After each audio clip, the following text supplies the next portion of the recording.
have a long way back. Thank you thank you नाले और की अवार्ड शो करेगी कैसे ख्याल है आपका? आजकल जो सीनियर सिटीजन्स हैं, यंगस्टर्स हैं, सब लोग सिंगिंग में घुस रहे हैं, ठीक है। और मैं बहुत सारे सिंगिंग कराओके शोज अटेंड करती थी as a guest, as an invitee और व्हाटएवर। तो मुझे लगा ये लोग क्या कर रहे हैं, मतलब एक ख्याल आया मेरे मन में कि ये लोग कर क्या रहे हैं। मतलब एक ग्रुप में गा रहे हैं, वही लोग फिर दूसरे ग्रुप में गा रहे हैं, फिर तीसरे ग्रुप में गा रहे हैं, इनका फ्यूचर क्या है? जबकि आवाज़ें बहुत अच्छी हैं, सीनियर सिटीजन्स की भी अच्छी हैं, यंगस्टर्स की भी अच्छी हैं, लेकिन ये जो ये लोग कर रहे हैं इसका आगे का फ्यूचर क्या है? कुछ नहीं है।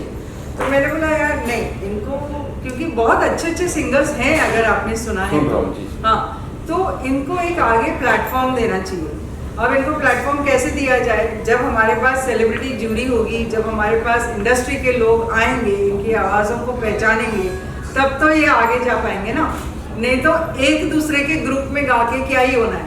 हाँ ठीक है, एक चीज़ अच्छी है कि एक दूसरे के ग्रुप में गाने से जो सीनियर सिटीजन्स हैं स्पेशली, वो लोग तो अपना पैशन पूरा करते हैं कि चलो ठीक है, घर पे बैठने से अच्छा है थोड़ा गा लिया, थोड़ा मेंटल हेल्थ को ठीक कर लिया, डिप्रेशन से निकल गए वगैरह वगैरह।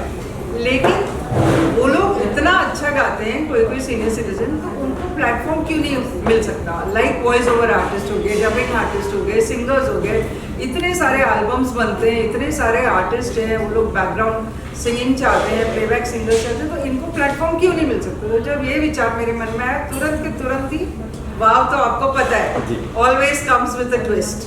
तो like every year wow karaoke is here for you.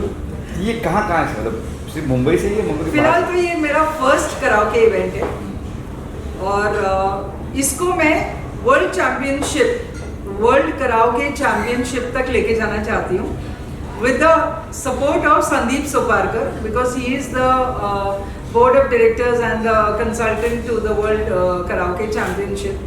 तो एक्चुअली संदीप जी भी आने वाले थे, लेकिन वो दिल्ली में एक दिन के लिए डिले हो गए हैं। तो मैं उनके साथ मिलके इसको hopefully I don't commit but hopefully world karaoke championship तक लेके जाना चाहूँगी।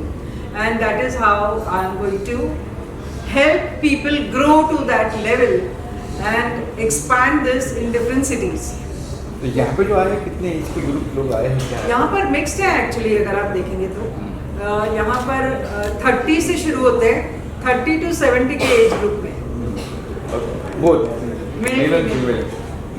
तब क्या देखते हो पहले जब आपके पास आए, क्या देखा आपने? एक गाना देखा आपने या? देखो, जैसे मैंने बोला ये मेरा तो कराओके का फर्स्ट इवेंट था, तो ऑब्वियसली इंडस्ट्री के लोगों को जज करना ज़रूरी था। तो हमने एक ऑडिशन राउंड क्रिएट किया था जो चेंबूर गोल्फ क्लब में हुआ था,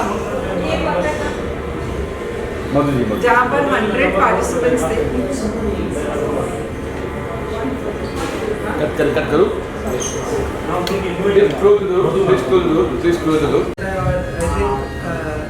आप एक पॉइंट पे जब आप मेहनत कर रहे हो तो जब आपको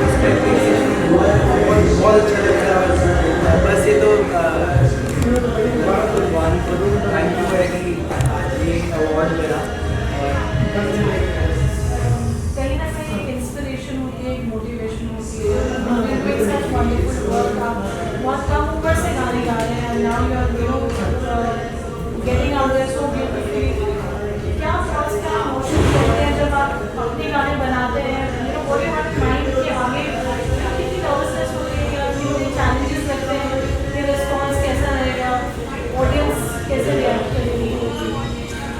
बस रिस्पॉन्स तो कभी रिस्पॉन्स के लिए गाने नहीं बनाए, हमेशा दिल से गाने बनाए। कि अगर मुझे वो गाना बहुत अच्छा लग रहा है तो मुझे ऐसा लगता है कि हाँ, अगर मुझे अच्छा लग रहा है तो सबको पसंद आ ही जाए। और आई थिंक गाने जब बनने होते हैं वो ऑटोमेटिकली वो माइंड में थॉट आता है और वो अच्छे गाने बने होते हैं।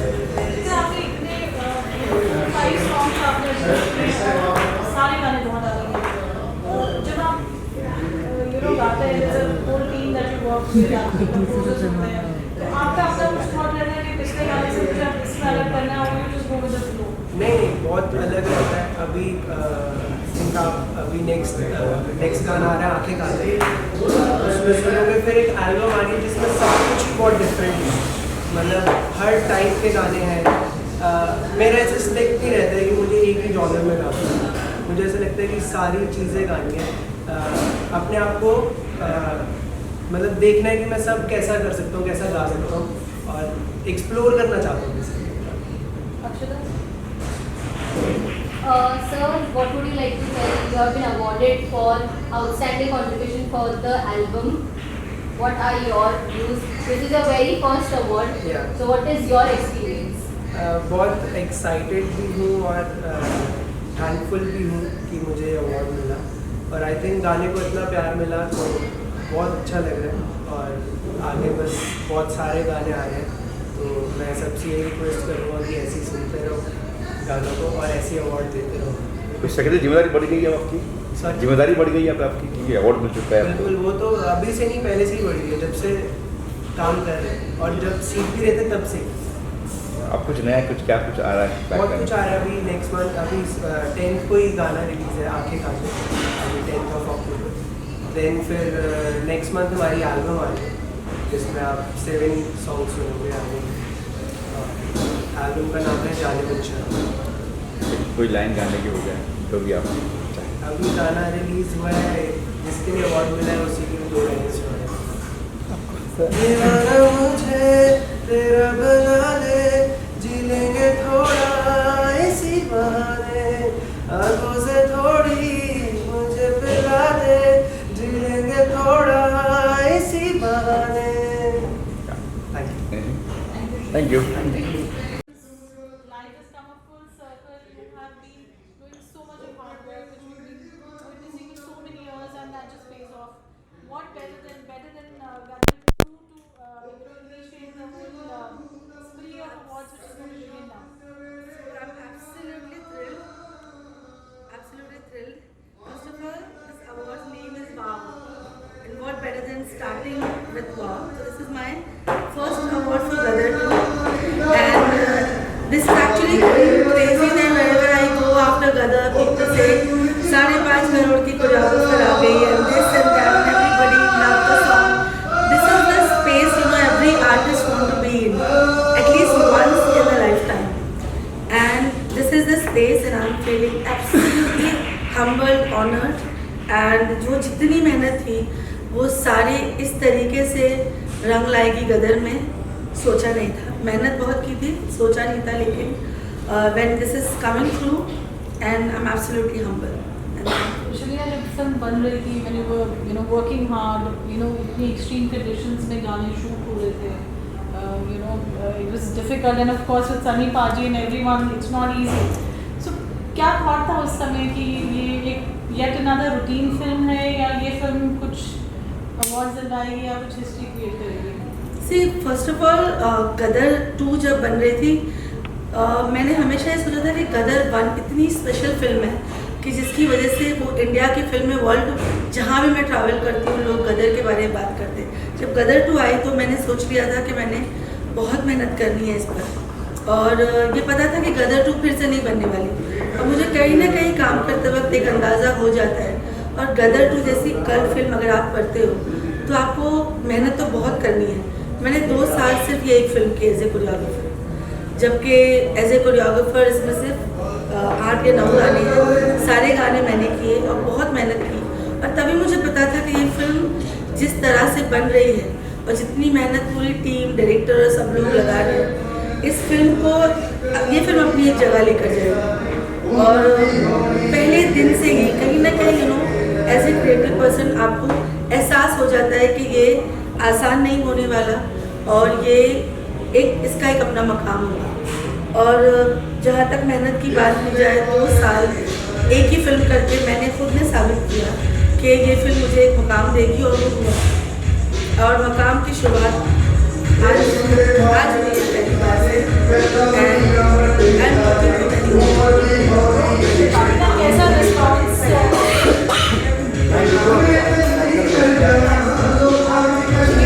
रिस्पॉन्स फिल्म के बाद गानों को लेकर? Response was amazing. सोचा नहीं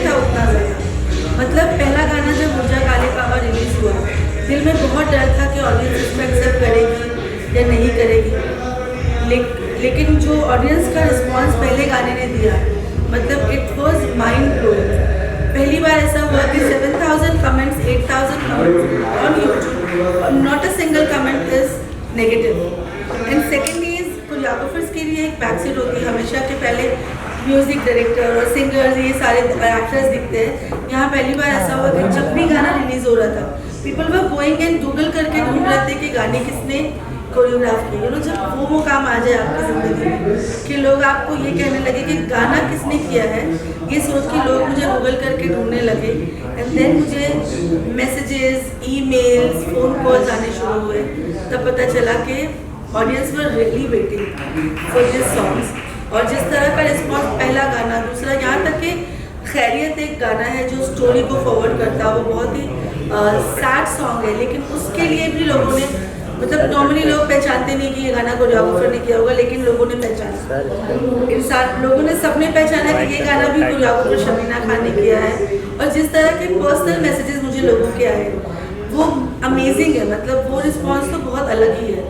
और एक बात नहीं हुई कि आज की जनरेशन के जो बच्चे हैं, जो 19 साल के, 15 से 19 और 22, उन्होंने भी गानों को अप्रिशिएट किया, that is something amazing. Like झूम झूम सॉन्ग और चलते रे इश्क में अभी भी चल रहा है, आज भी वो गाना चल रहा है। मैं जहाँ भी जाती हूँ, 2-3 फंक्शन में मैं गई हूँ, मुझे बोला चलते रे इश्क में मैम, मुझे बुलाया गया चलते रे इश्क में बोलकर, तो एक कोरियोग्राफर की लाइफ में जब ऐसे रंगने आते हैं, जब लोग आपके गानों की वजह से आपको पहचानते हैं, अप्रिशिएट करते हैं, तो देन दैट्स द थिंग।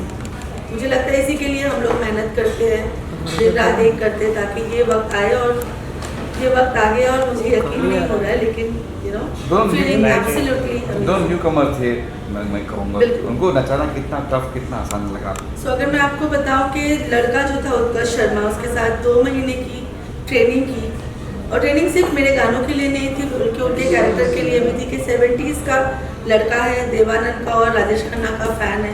तो पहले अपनी होमवर्क करने के बाद उनको 2 महीना गानों के साथ ट्रेन किया, ताकि वो चीज़ उनके कैरेक्टर में दिखती है, the way he is walking, the way he is talking, the way he sits and looks in the camera, everything. In fact that Rajesh Khanna का ऐसे देखना, वो सारी छोटी छोटी बातों को लेकर उत्कर्ष शर्मा हमारे साथ प्रैक्टिस करते थे 2 महीना। Very dedicated person. ये भी एक चीज़ होती है, सिर्फ हमारी तरफ से मेहनत नहीं होती है, जब एक्टर्स भी आपके साथ मेहनत करते हैं ना, तब जाके टीम वर्क के साथ एक काम आता है। Even Simrat Kaur, she worked so hard. उसने सोच लिया था कि उसने मुझे कॉपी करना है, और उसने एब्सोल्युटली बिल्कुल, मैं उसको कहती थी घोड़े का चश्मा लगाओ और प्रैक्टिस करो और भूल जाओ पूरी दुनिया को, and they did it, and the result is in front of you. यहाँ से आगे कितने अवार्ड्स, कितनी films? So many films are coming my way, but मैं जैसे कि मैं हमेशा करती हूँ, अच्छी और पूरी फिल्म होती है तभी मैं कोरियोग्राफी करती हूँ, ताकि मेरा जिस तरह का रिजल्ट आप लोग गदर 2 में देख रहे हैं, ये एक दिन की मेहनत नहीं है, बरसों की मेहनत और लगन का नतीजा है। और एक ही फिल्म को 2 साल तक कोई कोरियोग्राफर नहीं करता, मैं ऐसे ही करती हूँ, थोड़ी सी पागल हूँ, लेकिन रिजल्ट अच्छा आने के लिए। तो अभी भी बहुत सारी फिल्में, हर प्रोडक्शन हाउस चाहता है कि मैं उनके गाने करूं। बड़े बड़े वो प्रोडक्शन हाउस जिनके साथ मैं काम करना चाह रही थी इतने साल से, they are calling and they are saying that we are willing to work with me Shabina. So ये बहुत बड़ी चीज़ है मेरे लिए। अवार्ड्स का तो मुझे नहीं पता, मैं सच बताऊं तो मैंने ये फिल्म अवार्ड को सोच के किया ही नहीं है। जो अवार्ड्स आ रहे हैं वो उसके लिए मैं बहुत शुक्रगुजार हूँ, लेकिन रिवॉर्ड मेरे लिए ये है जो ऑडियंस ने मुझे दिया है। और सबसे बड़ा रिवॉर्ड ये था जब Farah Khan, she called me, she is a legendary choreographer, and she called me and she said I loved your work in the film and I am glad that we have a choreographer like you. I think that those words gave me my award. उससे बड़ा क्या हुआ? Thank you, Shubhina. Wish you all the best.